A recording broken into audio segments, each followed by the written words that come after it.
Dodge City and in the territory on west, there's just one way to handle the killers and the spoilers, and that's with a U.S. Marshal and the smell of gun smoke.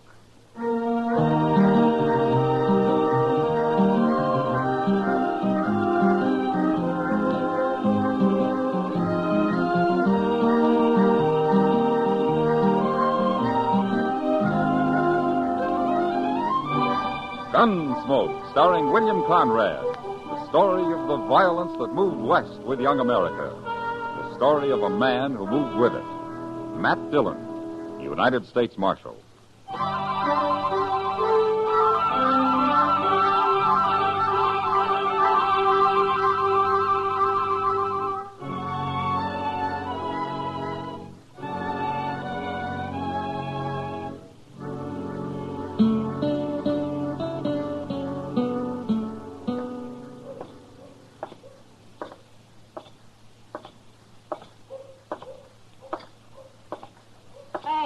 Huh? Hello, Kitty. I didn't see you. You'll get shot someday walking around in days like that. You'll get sunstroke sitting out here in the heat and the dust. I don't see people in the daylight very often. Wanted to find out if they're any different. Sit down. Well, are they? Any different? Yeah. I don't know. But I've spotted a few I think might be sober. That's different. For you, maybe. You know, I was just thinking, Kitty. There's hardly a man comes to Dodge that isn't looking for trouble of some kind. They call it fun. Yeah, sure. But part of their fun's beating somebody up or shooting him. I've heard of places where the men have to check their guns when they come to town. No, that never works. You can always hide a gun. Or a knife. You ought to go fishing, Matt. What? Have some fun yourself. Quit worrying for a while. I'm not worried, Kitty. You know, if it wasn't for all these men stalking each other, I'd be out of a job. There are other jobs besides keeping the peace, Matt. Yeah, I've tried most of them in my time. Hey, Mr. Dillon? Oh, hello, Miss Kitty. Hello, Chester. Doc sent me to find you. There's an old man up in his office. Oh, what does he want me for? The old man's been shot. Shot? Yes, sir. Claims somebody tried to kill him. You mean he was ambushed? I guess he was. Anyway, it hit him in the neck. All right, Chester. I'll go back with you. He's got a friend with him, but they're both strangers around here. Now, you see what I mean, Kitty? Young or old, they're all looking for trouble. Maybe it'd help if we burned this place down. I'll sit here and think. See you about it later, Matt.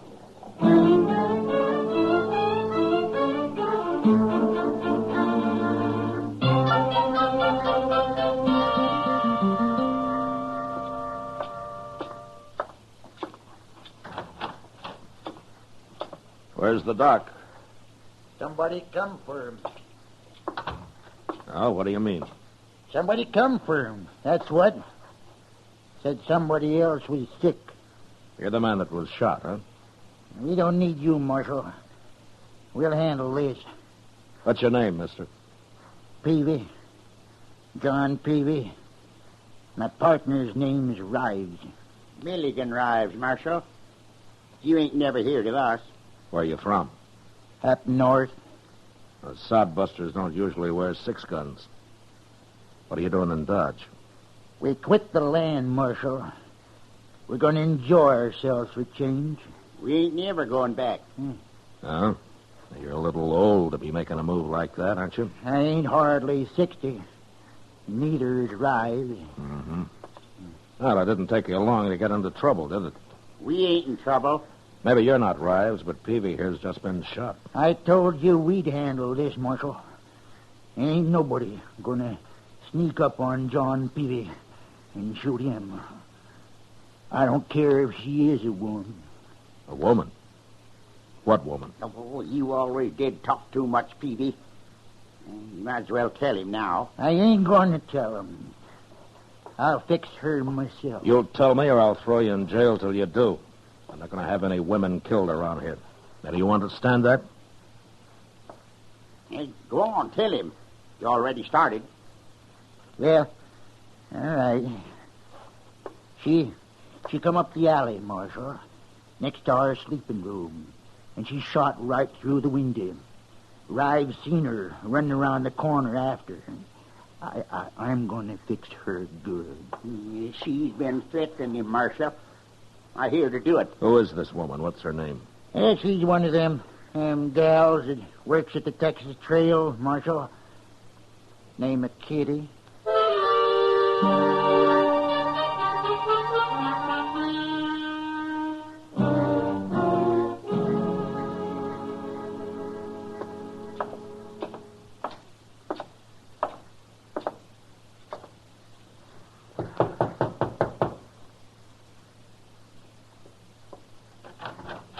Matt, what are you doing here? I'm sorry to bother you, Kitty. Well, come in. Come in. Yeah. My room's a mess. I wasn't expecting any callers. Well, it's important, Kitty. Of course. What's the trouble, Matt? You know a man called John Peavy? Peavy? Yeah. Yeah, I know him, the old fool. Or did you threaten to shoot him? Don't tell me he's come and complained to you about that. Well, no, not exactly. Well, I told him I'd shoot him, and I will, too, if he doesn't leave me alone, the old goat. He's been shot, Kitty. What? He wasn't hurt very bad, but he and his partner claim a woman did it. And they say it was you. Do you think I did it, Matt? Well, Kitty, if you got mad enough and you had a gun in your hand, I'd be one of the first to hide, but to sneak up on somebody in cold blood No, you didn't do it. When did it happen? Oh, an hour or two ago. I've been right here, alone. I guess I couldn't prove it. Well, you don't have to, Kitty. Thanks, Matt. The reason I came was to tell you about it and see if you had any ideas. All I know about Peavy and his friend Rives is that there are a couple of old men who've been acting like schoolboys. Like they've run away and are having their last fling. And I don't want anything to do with either one of them. Well, I don't blame you. But Rives claims he saw a woman down the alley after the shooting. You, any idea who it might have been? No. He's probably lying, dreaming. Yeah, maybe. Well, if you hear anything, let me know, Kitty. And if Peavy gives you any more trouble, send for me. I sure will.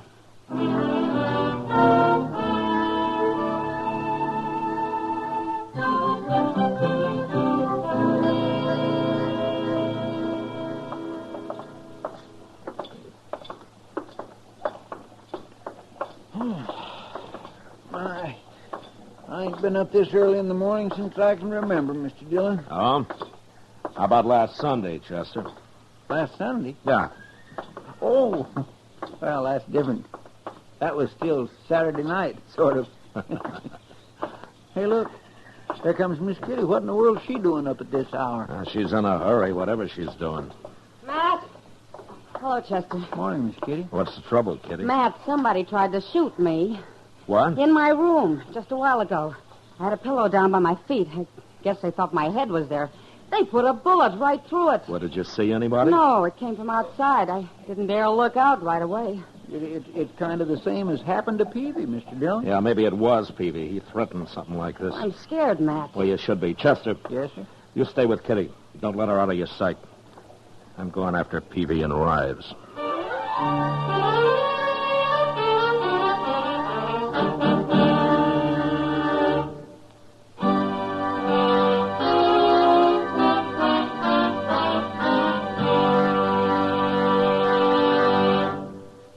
We will return for the second act of Gunsmoke in just a moment. But first, every Tuesday, Pam and Jerry North prove that solving a murder is a family affair. And on the same evening, John Lund, as yours truly, Johnny Dollar, brings us the thrilling details of his latest insurance fraud investigation. Now the second act of Gunsmoke.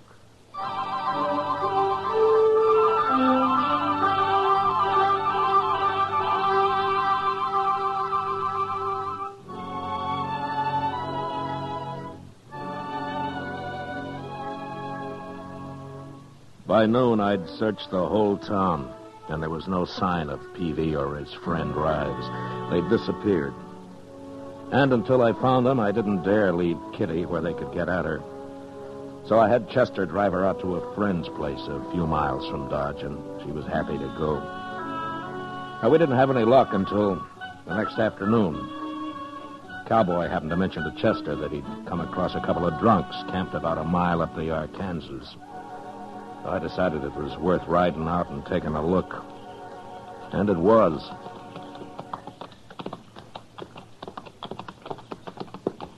It's them, all right. Yeah, and they've seen us. Keep your head up now. You think they'll fight us? You never know. Oh. Oh, boy. What are you doing out here, Marshal? Looking for you. Well, you found us. Sit down and have a drink.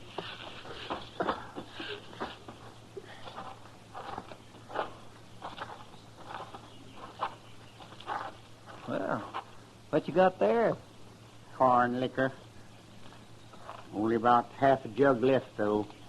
What's that other jug? We killed that yesterday. Here, have a swallow. Well, say now, that's right kind of... Chester. But of course I don't drink before sundown. Leastwise, not very often. What'd you come out here for if you don't want to drink? How long have you men been here? Day before yesterday. His neck was bothering him, and I figured a couple of days in camp like this might ease it off some. I get to feeling better. I'm going back and teach that gal Kitty a lesson, though. I swear I am, Marshal. Somebody tried that this morning. Eh? What do you mean? She got shot at, Peavy, the same way you did. That don't make no sense. Why, he's just thinking you done it, Peavy. How could I do her? I've been laying here drunk for 2 days. Anyway, I wouldn't shoot no woman, Marshal. I beat 'em up a little, that's all. Knock 'em around. Well, what kind of men you think we are? I don't know. Why did you leave home in the first place? Yeah, home. Man don't live forever, Marshal. He's got to enjoy himself while he can. Rives, you tell him what you told me about them graves. Well, I was in the graveyard once, long time ago, and I noticed something I never forgot. No, sir. Never. Yeah, tell him, Rives. Well, Marshal, I looked around, and I seen that there was as many graves shorter than me as there was graves longer. And that got him to thinking about dying, Marshal. So, one day we decided to enjoy ourselves and quit working so hard. Hey, hand me that jug, Rives. Yeah, help yourself. Hold it a minute, Peavy. Huh? I want to tell you something. What? I'm going to leave you here, but if I see you around Dodge, either one of you, I'll throw you in jail. What for? We ain't done nothing. You have it in mind to beat up Kitty. And if you did that, I might kill you. So stay out of town. Come on, Chester.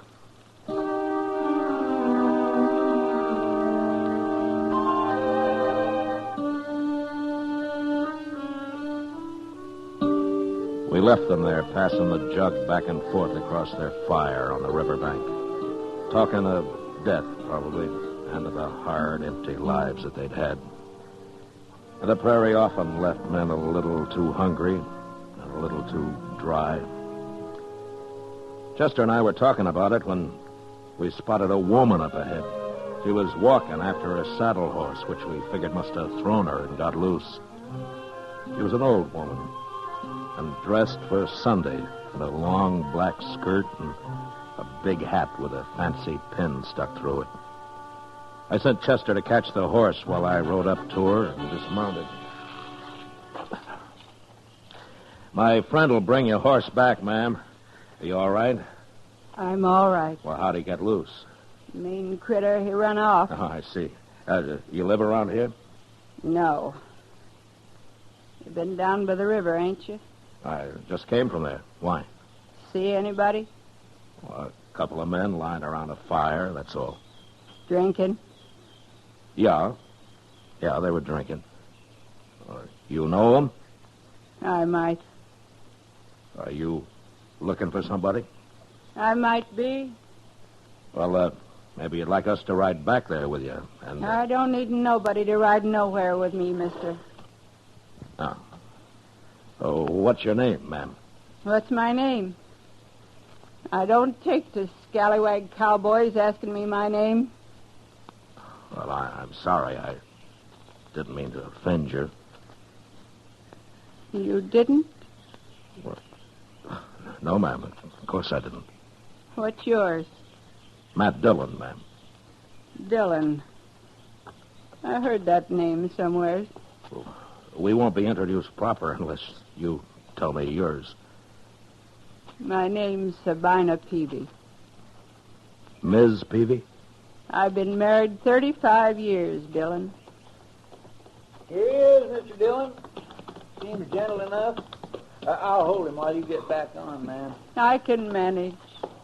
Hey, look what she's got tied to her saddle, Mr. Dillon. One of them old cavalry pistols. Yeah, grab it and put it in your belt, Chester. What? You heard me. Yes, sir. You put that back, you thief.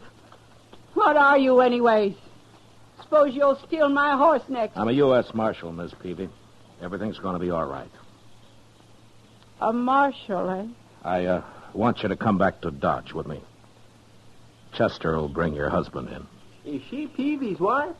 You can't stop me, Marshal. Chester, go back to that camp and shoot a hole in their jug. And when they're sober enough, bring them to town. And don't say anything about Ms. Peavy. Yes, sir, I'll do it. You're going to be all right with me, ma'am. Well, you stole my gun and you're stronger than me. I guess I'll have to go.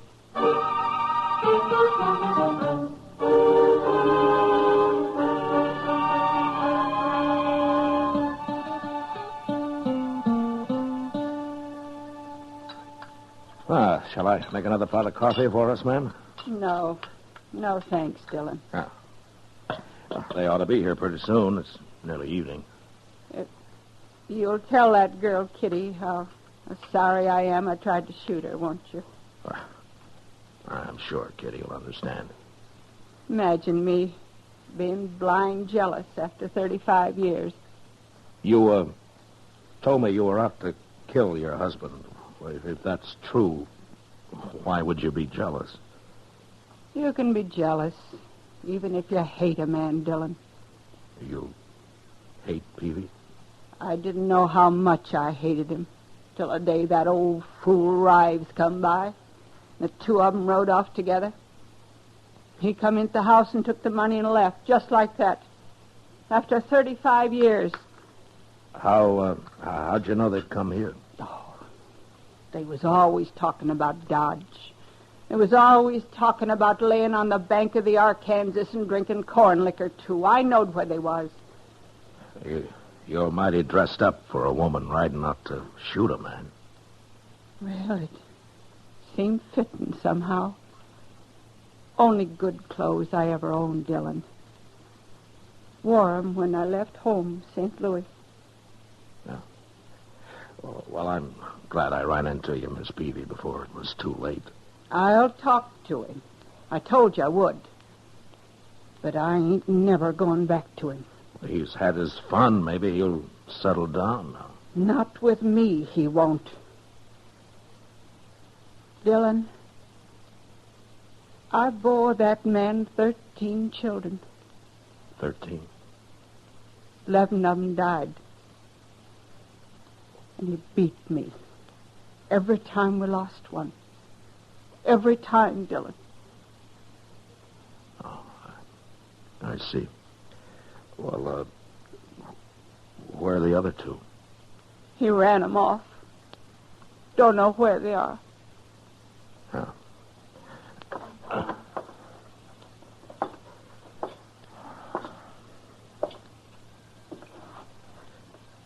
Oh, here comes your husband. Looks like Chester's got him pretty sober. But I don't want to talk to him in here in front of everybody. Well, you could go out back there in one of their cells, if you don't mind. Oh, what difference it make? My hat on straight, Dillon. Yeah. Yes, ma'am. You look fine, ma'am. I'll wait out back.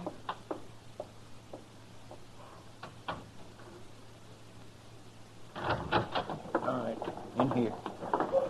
Here they are, Mr. Dillon. Sober as deacons. What's this all about, Marshal? What do you want us for? We ain't bothered nobody. Peavy, you go out back through that door. There's somebody wants to see you. Who? Get moving. No, you stay here, Rives. Go on, Peavy. Well, all right.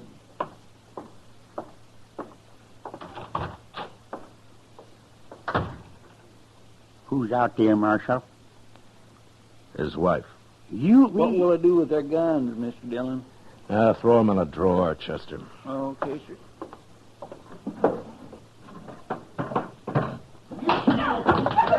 Hey, what's that? He's beating her. Come on.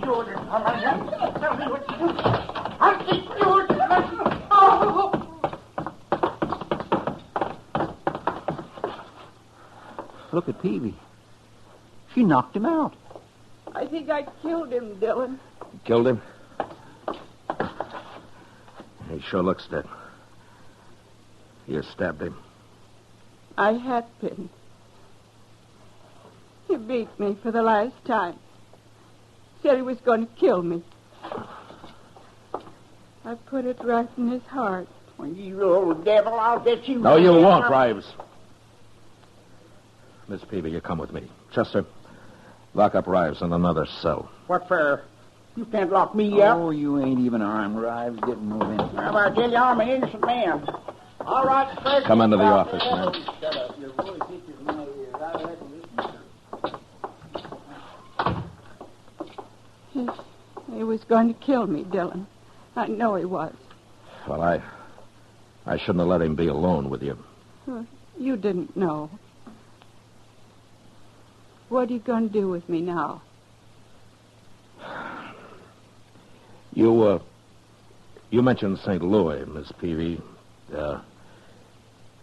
You have any people there? My sister. She's all that's left. Huh. Well, how'd you like to see her? You ain't holding me? It was self-defense. Then I can go. I'll hold Rives here till you're out of town. Oh, but I can't get to St. Louis. Took all her money when he run off. It's all spent. I know it. Miss Peavy, would you think I'm a scallywag cowboy if I offered to stake you to St. Louis? Thanks, Dillon. Wait till I tell my sister about you.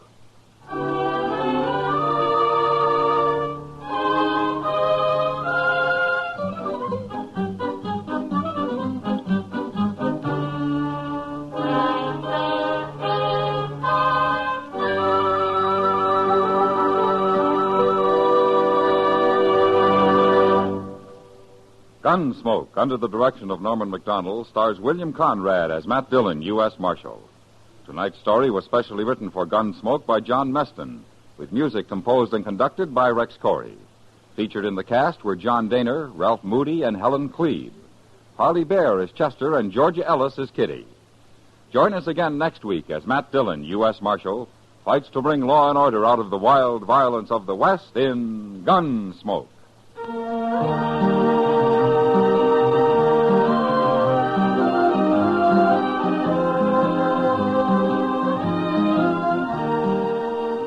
Bill Silver, star of the Broadway and film versions of Top Banana, visits Mike Wallace on Stage Struck tomorrow over most of these same stations. George Walsh speaking. Stay tuned for Gangbusters, which follows in a few minutes over most of these same stations. This is the CBS Radio Network.